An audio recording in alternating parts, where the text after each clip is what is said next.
பஞ்சாப் மாநிலத்தில் ஓய்வெடுக்க சென்றபோது கைது செய்யப்பட்டார்.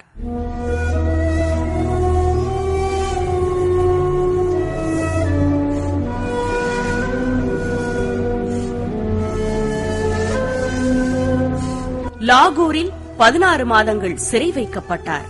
மேலும் காலவரையறை இல்லாமல் ஜெயபிரகாஷுக்கு சிறை தண்டனையும் வழங்கப்பட்டது. 1945ஆம் ஆண்டில் பிரிட்டனில் ஏற்பட்ட தொழிற்கட்சி அரசியலால் ஆங்கிலேயரின் கவனம் இந்தியாவின் பக்கம் திரும்பியது. இந்திய விடுதலை போராட்ட தலைவர்களுடன் கலந்து பேசி சுமூகமான முடிவை செய்ய ஆங்கிலேயர் விரும்பினர். ஆங்கிலேயர் தங்கள் நல்லெண்ணத்தை செயல் மூலம் காட்ட விரும்பினால் முதலில் ஜெயபிரகாஷை விடுவிக்க வேண்டும் என்ற காந்திஜி வேண்டுகோளை ஏற்று ஜெயபிரகாஷ் விடுதலை செய்யப்பட்டார்.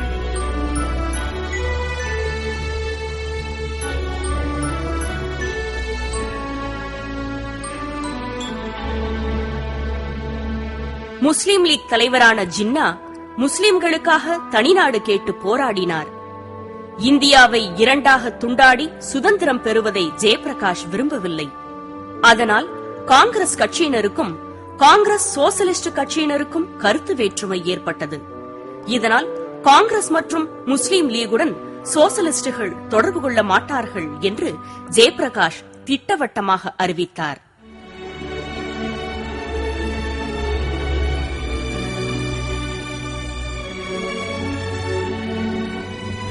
இந்திய அரசியலின் மத துவேஷ செயலினால் மனம் கலங்கிய ஜெயபிரகாஷ் தீவிர அரசியலில் இருந்து விலகினார்.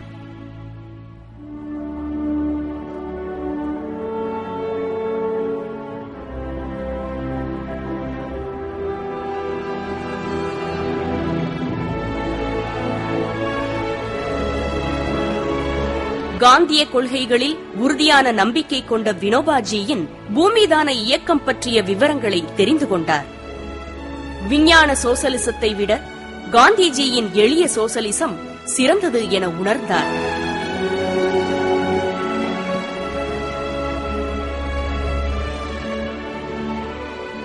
தாமே வலியச் சென்று பூமிதான இயக்கத்திற்கு ஆதரவு நல்கும்படி மக்களை கேட்டுக்கொண்டார்.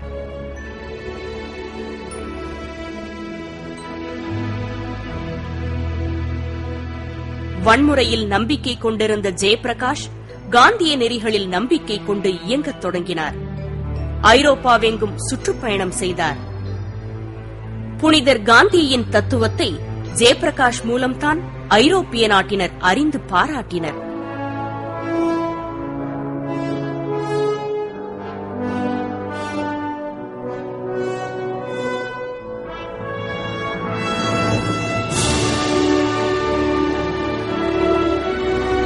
சுதந்திரத்திற்கு பிறகு பல பதவிகள் அவரை தேடி வந்தது.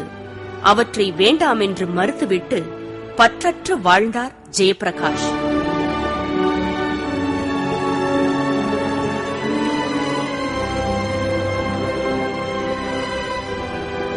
ஒவ்வொரு காலகட்டத்திலும் வஞ்சிக்கப்பட்டுக் கொண்டிருக்கின்ற மக்களின் துயர குரல் கேட்டுக்கொண்டுதான் இருக்கிறது.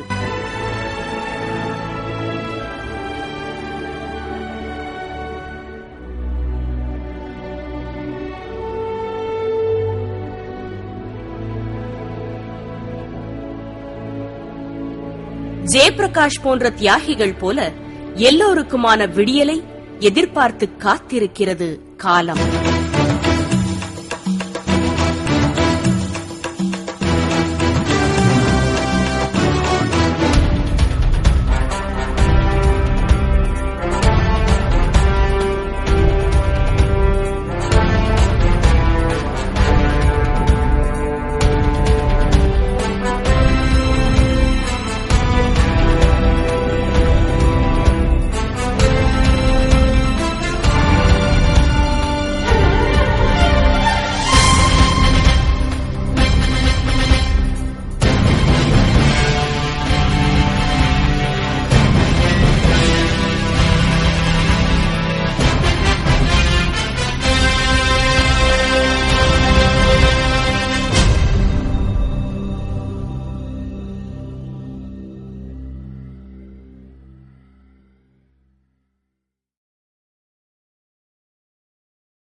விடுதலைப் போரில் காந்தியின் வருகை.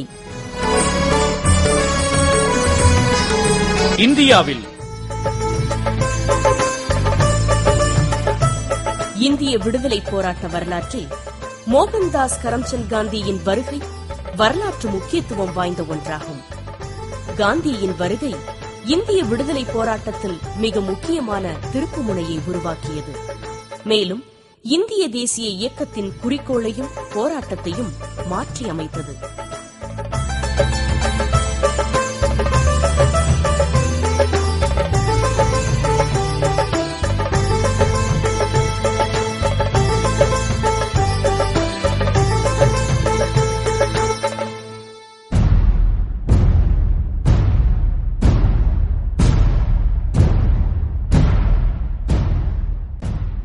மோகன்தாஸ் கரம்சந்த் காந்தி தென்னாப்பிரிக்கா சத்தியாகிரக போராட்டத்தை வெற்றிகரமாக முடித்துவிட்டு இந்தியா திரும்பினார். தனது சத்தியாகிரகத்திற்கு தென்னாப்பிரிக்காவில் நிகழ்ந்த அரசியல் மாற்றங்கள் குறித்து சிந்தித்த காந்தி அதனை இந்திய அரசியல் சூழலுக்கேற்ப குறிப்பிட்ட இடங்களில் பரிசோதனை செய்த பின் இந்தியா முழுக்க பயன்படுத்த திட்டமிட்டார். 4 ஆண்டு கால சத்தியாகிரக பரிசோதனைக்கு பின் காந்தி அகில இந்திய தலைவராக அங்கீகரிக்கப்பட்டார். அந்த அங்கீகாரத்திற்கான வாய்ப்பை ரவுலட் சட்டம்தான் அவருக்கு வழங்கியது.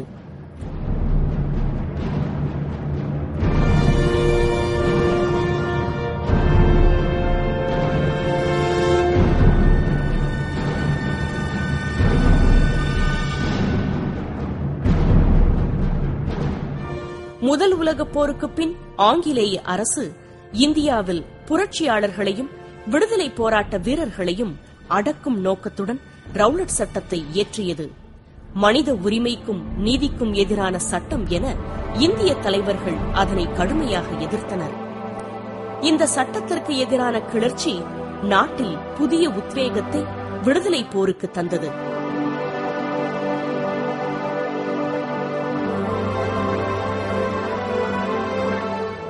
அந்த உத்வேகம்தான் மோகன்தாஸ் கரம்சந்த் காந்தி என்ற ஆத்மபலம் மிக்க புதிய போராளியை இந்தியாவுக்கு தாரை வார்த்தது.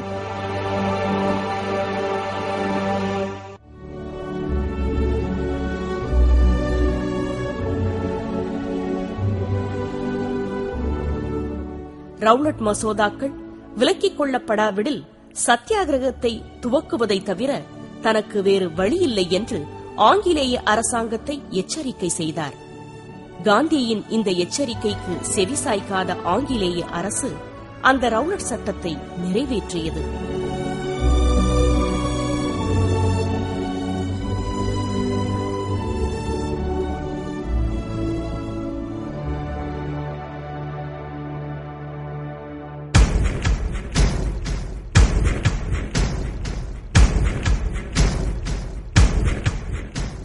இதனை எதிர்த்து 1919 ஆண்டு மார்ச் மாதம் பம்பாயில் சத்தியாகிரக சபை தோற்றுவிக்கப்பட்டது. அதனைத் தொடர்ந்து சத்தியாகிரக சபை நாட்டில் பல்வேறு ஊர்களில் துவக்கப்பட்டது. இந்திய விடுதலை போராட்ட சூழலில் புதிய கிளர்ச்சியை உண்டு பண்ண தொடங்கிய இந்த போராட்டத்தை காந்தி மிக தெளிவாக வடிவமைத்தார். 1919 ஆண்டு மார்ச் 30 சத்தியாகிரக நாளாக நாடெங்கும் அனுசரிக்கப்பட வேண்டும் என்று காந்தி மக்களை கேட்டுக் கொண்டார்.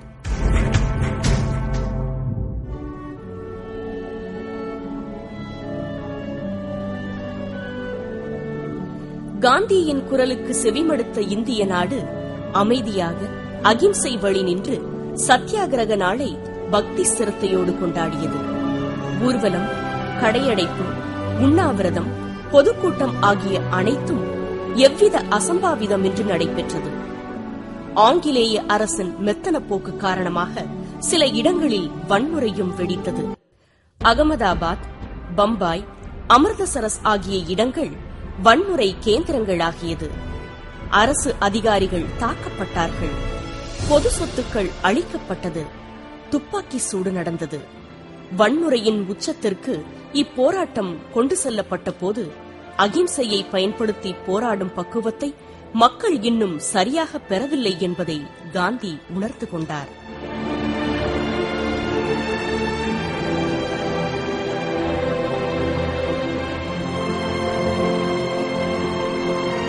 அதனைத் தொடர்ந்து காந்தி ரவுலட் சத்தியாகிரகத்தை நிறுத்தினார். ஆனால் ஆங்கிலேய அரசாங்கம் அதன் அடக்குமுறையை நிறுத்தவில்லை.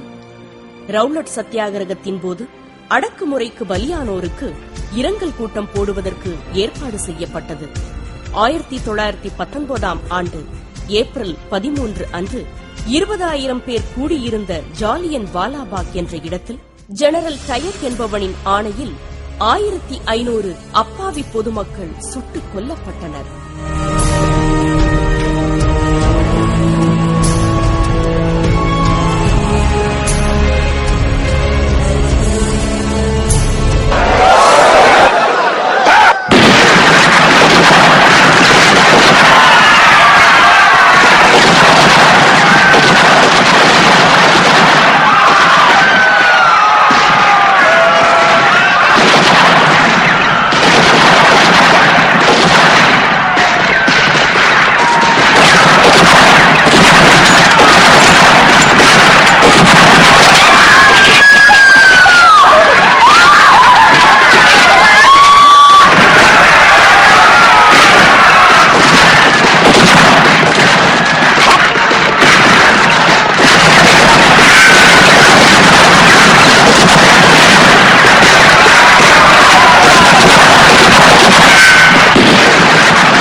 வெந்த புண்ணில் வேல் பாய்ச்சியது போல ஜாலியன் வாலாபாக் படுகொலை நடந்தது.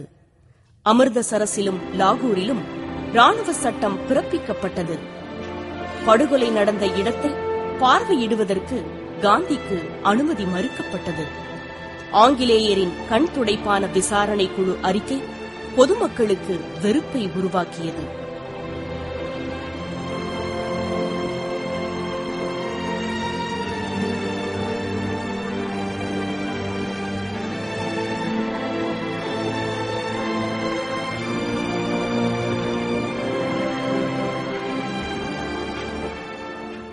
இந்திய விவகார செயலாளரின் கண்டனத்துக்குள்ளான தளபதி டயர் பதவி விலகினான். அவனை தேசப்பற்றுமிக்க வீரனுக்குரிய மரியாதையுடன் ஆங்கிலேயர் வழியனுப்பி விழா நடத்தினர். 20,000 பணமுடிப்பையும் வீரவாளையும் பரிசாக கொடுத்து கௌரவித்தனர்.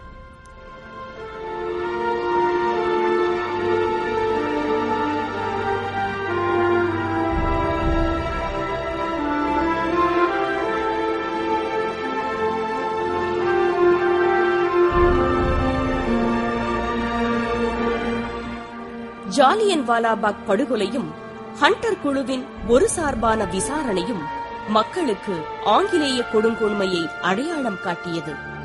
தன் சுதந்திரத்தின் மீது கொடுவாள் பாய்ச்சப்பட்டதை காந்தியின் ரவுலட் சத்தியாகிரகத்தின் போதுதான் மக்கள் உணர்ந்தனர். மேலும் வாலாபாக் படுகொலை வன்மத்தை உருவாக்கியது. ஒரு வகையில் காந்தியின் இந்த ரவுலட் சத்தியாகிரகம் இந்திய சூழலில் சலசலப்பையும் அறிவார்ந்த போராட்ட அரசியலையும் கூர்மைப்படுத்தி சென்றது. காந்தி இந்த முதல் அகில இந்திய போராட்டத்தின் மூலம் தேசத் தலைவராக அடையாளம் காணப்பட்டார். இந்தியர்கள் ஜாதி, மொழி, இனம், மதம் போன்ற கலாச்சார வேறுபாடுகளை கடந்து சத்தியாகிரக போராட்டத்துக்கு அறிமுகமானார்கள். காந்தியின் இந்த போராட்டத்துக்கு பின் தேசிய எழுச்சியும் அரசியல் விழிப்புணர்வும் இந்தியாவில் ஏற்பட்டது.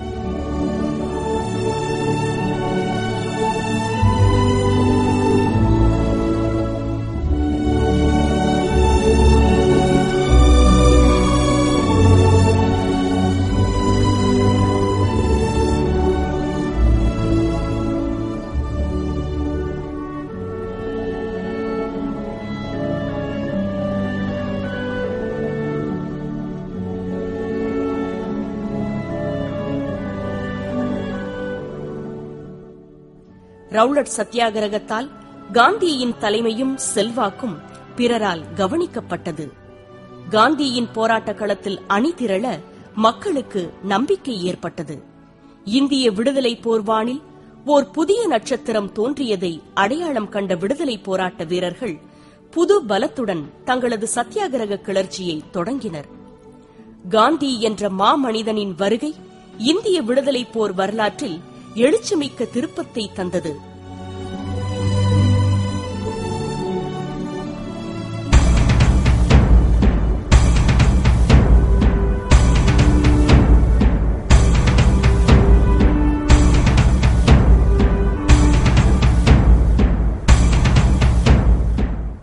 ஜனநாயக பண்புக்கும் தேசிய சிந்தனைக்கும் அவரது போராட்ட அரசியல் புத்துயிர் அளித்தது. காந்தியின் அகிம்சா சிந்தனை இந்திய விடுதலைக்கான இறுதிப் போராட்டத்துக்கு மக்களை வீறுகொள்ள செய்தது. அதன் விளைவுதான் இந்திய விடுதலை இயக்கத்தை தீவிரப்படுத்தியது. அதன் பலனாக ஒத்துழையாமை இயக்கம், சட்ட மறுப்பு இயக்கம், தனிநபர் சத்தியாகிரகம் ஆகியவை இந்திய விடுதலை போராட்ட வரலாற்றில் எழுச்சிமிக்க அரசியல் விழிப்பை உண்டாக்கியது.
வாழ்க காந்தி மகானின் புகழ்!